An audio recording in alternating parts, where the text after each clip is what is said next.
Assalamualaikum warahmatullahi wabarakatuh. Perkenalkan, nama saya Nisrina Dwindra Cahyani dari Universitas PGRI Agupuro Jember, Prodi Pendidikan Luar Biasa, NIM 211F10051. Kelas A2. Yang terhormat dosen saya Ibu Rena Latama Krismawiyati SPD MPD selaku dosen pengampu mata kuliah pendidikan anak disabilitas intelektual dan pendidikan anak berkesulitan dan lamban belajar. Di sini saya akan mendeskripsikan atau menjelaskan tentang film Ta'ariza Mirpar. Ta'ariza Mirpar adalah sebuah film drama India yang dirilis tahun 2007 yang diproduksi dan disutradarai oleh Aamir Khan. Film ini menceritakan seorang anak yang mengalami disleksia. Disleksia itu sendiri adalah gangguan dalam proses belajar yang ditandai dengan kesulitan membaca, menulis, dan mengeja. Film Ta'ariza Mirpar menceritakan seorang anak yang bernama Ihsan. Ihsan adalah siswa kelas 3 sekolah dasar yang mengalami kesulitan belajar. Ia tidak bisa melihat huruf dan angka dengan benar. Dalam penglihatan huruf dan angka seperti sedang menari-nari, sehingga Ihsan tidak dapat membaca dan tidak dapat menulis dengan benar. Setiap pelajaran dirasakan sulit dan ia terus-menerus gagal pada semua mata pelajaran. Ia mendapatkan nilai rendah yang membuat guru-guru jengkel. Di Ihsan dicap dengan peserta didik yang bodoh, pemalas, dan nakal. Ihsan sering mendapatkan tekanan dari teman-teman, orang tuanya, dan guru-gurunya. Mereka tidak memahami kondisi Ihsan yang sebenarnya mengalami disleksia. Padahal sebenarnya Ihsan adalah seorang peserta didik yang cerdas dan imajinatif. Ia juga sangat berbakat dalam menggambar. Ihsan bisa lebih disiplin dan fokus dalam belajar serta tidak malas dan bandel lagi.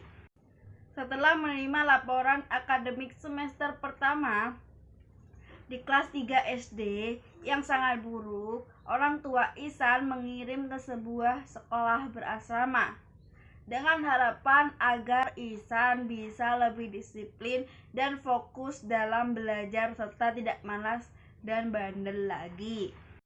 Di asrama barunya, Ihsan diperlakukan sama dengan sekolah lamanya. Setiap guru yang mengajar tidak memahami kondisi yang dialami oleh Ihsan. Di asrama ini, Ihsan sering mendapatkan tekanan dari guru-guru dan teman-temannya. Di sekolah baru atau asrama oleh guru-gurunya, Ihsan diminta untuk menerjemahkan isi dari sebuah puisi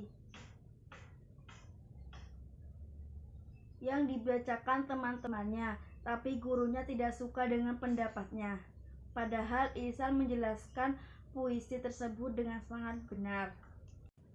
Mendapat perlaku kasar yang diberi guru-gurunya, Ihsan menjadi lebih depresi lagi.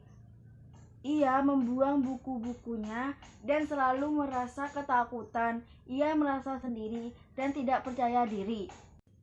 Sehingga datang seorang guru yang energik mengajar ke sekolah tersebut. Ia bernama Ramhankar Nikum.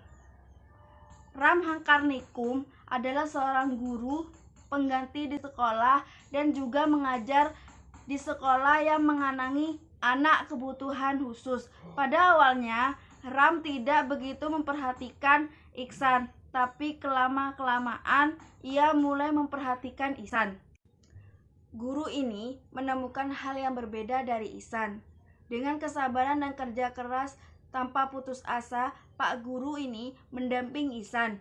Bapak Ramhankar Nikum melatih Ihsan sedikit demi sedikit untuk membaca, menulis, melukis, dan menghitung dengan cara naik turun tangga.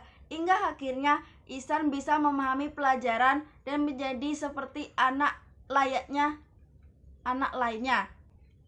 Pada akhir tahun pelajaran, Bapak Ramhangkarnikum mengadakan lomba melukis yang diikuti oleh semua siswa dan para guru. Namun pada saat lomba itu berlangsung, Ihsan menghilang, tak tampak di antara para peserta lomba.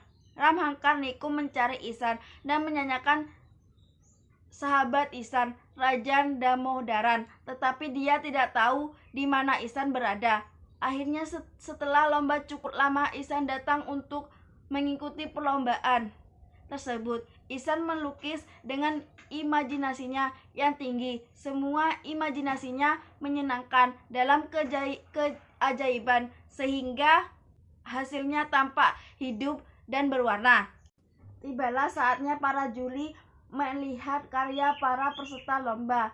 Ada 2 karya terbaik dalam lomba itu, yaitu karya Ramhangkarnikum dan lukisan Ihsan. Dengan berbagai pertimbangan, para juri akhirnya memutuskan karya Ihsanlah yang terbaik. Pembagian raport kenaikan pun tiba. Para orang tua datang untuk menerima hasil laporan belajar anak-anaknya dan juga berkumpul bersama mereka untuk berlibur. Demikian pula orang tua Ihsan pun datang menjemputnya. Betapa kagetnya kedua orang tuanya karena nilai Ihsan baik. Tak kalah membanggakan karena lukisan Ihsan menjadi sampul belakang buku tahunan sekolah, sementara wajah Ihsan, lukisan karya Ramhangkarnikum, menjadi sampul depan. Tentu saja keluarga tak menyangka ini terjadi pada anaknya. Mereka sangat bangga akan prestasi Ihsan berkat kepedulian, kesabaran, dan ketelatenan serta perhatian seorang guru. Kesimpulan dari film ini, saya menyimpulkan bahwa disleksia tidak bersifat permanen karena memberikan perhatian yang lebih, memberikan rasa sayang, meningkatkan rasa percaya diri, dan anak diajarkan dengan cara atau metode yang sesuai dengan cara apa yang dikatakan oleh anak disleksia. Mungkin itu saja yang saya sampaikan, kurang lebihnya mohon maaf. Wassalamualaikum warahmatullahi wabarakatuh.